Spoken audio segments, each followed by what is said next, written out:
প্রথমেই কথা বলি জন মক্সলির বিষয়। আর ডায়নামাইটের শোতে ফাইনালি জন মক্সলি 2টা মাস পরে রিটার্ন করেছে। আর আমি বলবো এই জন মক্সলি অনেক বেশি ডিফারেন্ট লাগতেছে আমার কাছে, কারণ আগে সে একটু পাগলের মতো অ্যাক্টিং করতো বা মুখ চোখ বাঁকা করে যখন সে এন্ট্রেন্স করতো তখন এমনটা এক্সপ্রেশন দিত, বাট এখন সে অনেক বেশি সিরিয়াসলি এন্ট্রেন্স করতেছে।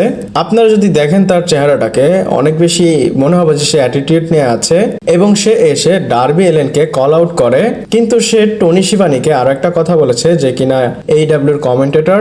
আর জন মক্সলির কথাটা শুনে ফ্যানরা এটা এজিউম করতেছে বা এটা অনেক বেশি ছড়াচ্ছে যে কিছু একটা হতে যাচ্ছে, আর এটা লিংক হতে পারে শেন মিকম্যানের সাথে। এবং জন মক্সলি টনি শিবানীকে বলে this is not your company anymore.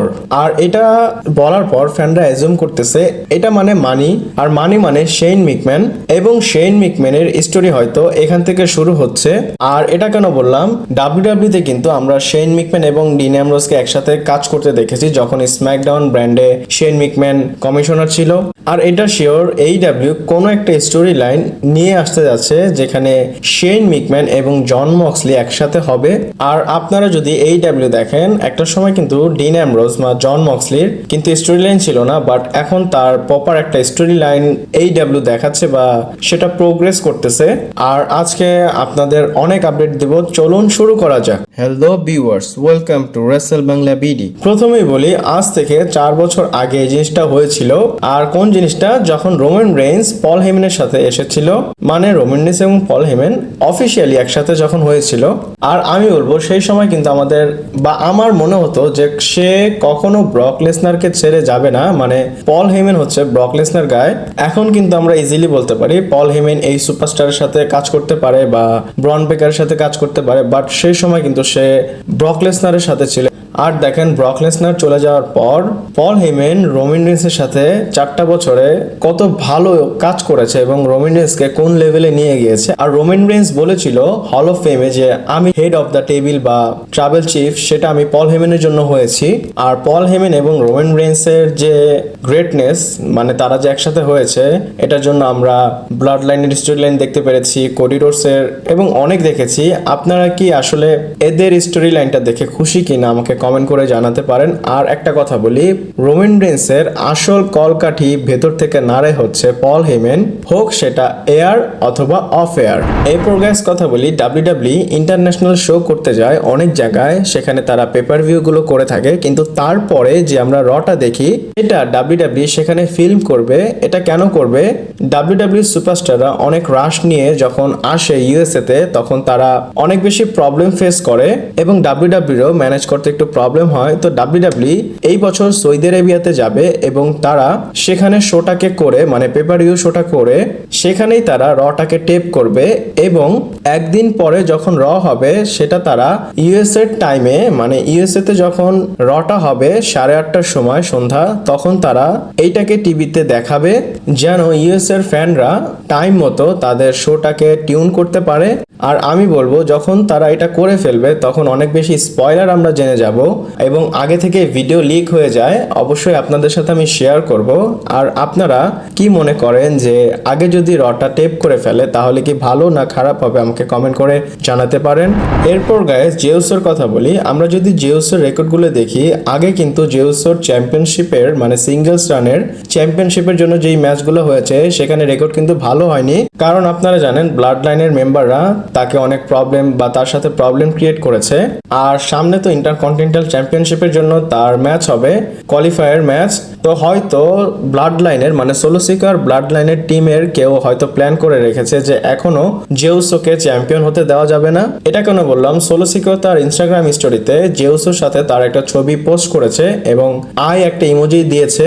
আর আমরা এটা ধরতে পারি জেউসো যখনই কোনো কিছুর জন্য আগে যাবে পেছন থেকে সোলো সিকার টিম টেনে ধরবে, এবং আপনারা এটা এজিউম করতে পারেন বা এটা এক্সপেক্ট করতে পারেন যে মানডে নাইট রতে ব্লাড লাইনের মেম্বাররা এসে জেউসোর সাথে প্রবলেম করতে পারে। আর তার সাথে যদি প্রবলেম হয় এর জন্য এটা হবে জেউসোর যে একটা পেন্ডিং ছিল ব্লাড লাইনের রিইউনিয়নের হওয়া, মানে রোমান রেইন্সের সাথে, সেটা জেউসো আরো এক ধাপ এগিয়ে যাবে এবং তার কাছে একটা রিজন থাকবে যে ব্যাড ব্লাড লাইন মানে সোলো সিকার ব্লাড লাইন তার সাথে অন্যায় করেছে, এখন সে রোমান রিন্সের সাথে অ্যাড হয়ে সোলো সিকার ব্যান্ড বাজাবে।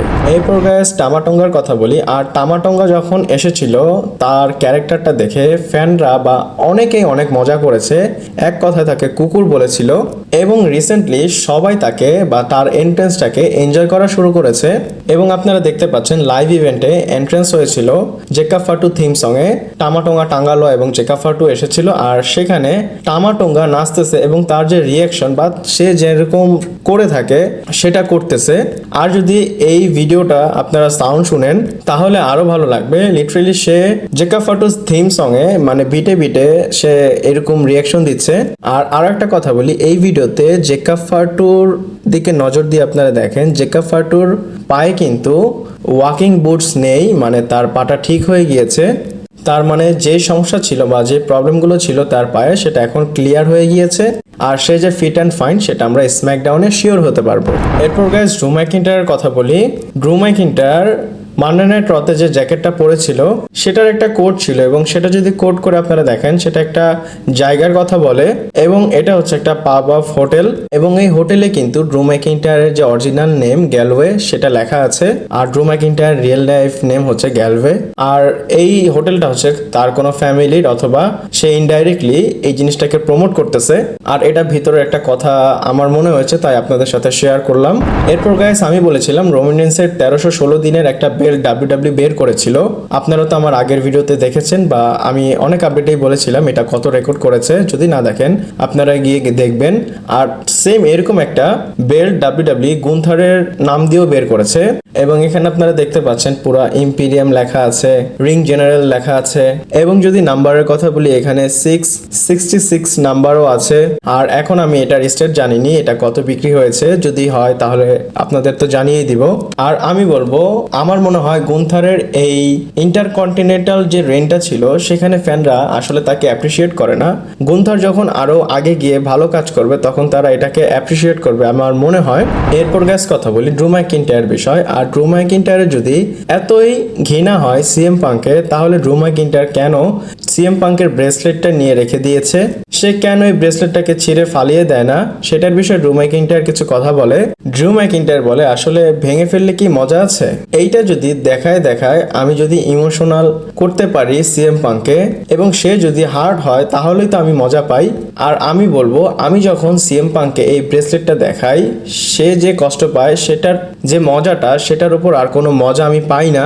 এবং সে আরো একটা কথা বলে, সে বলে ডাব্লিউডাব্লিউতে আমি যত কিছু অ্যাচিভ করেছি তার মধ্যে আমি সিএম পাঙ্কের ব্রেসলেটটা রাখবো এবং সে বলে এটাকে আমি এমন ভাবে রাখবো যেন সবাই মনে রাখে সিএম পাঙ্ক তার ক্যারিয়ার সেকেন্ডবার যখন শুরু করেছিল তখন তাকে আমি ভালো মতো ধরেছিলাম এবং আমি এই ব্রেসলেটটাকে ফ্রেম করে আমার বাসার দেওয়ালে লাগিয়ে রাখবো।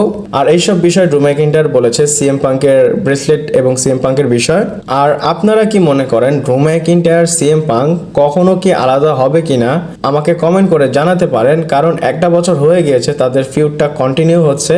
আর যদি আপনারা সঠিক উত্তর দিতে পারেন তাহলে তো ভালোই। আর আমার ভিডিওটা আজকে এই পর্যন্তই ছিল, ভালো লাগলে লাইক কমেন্ট শেয়ার সাবস্ক্রাইব করে পাশে থাকবেন। পরবর্তী ভিডিওতে আবার দেখা হচ্ছে।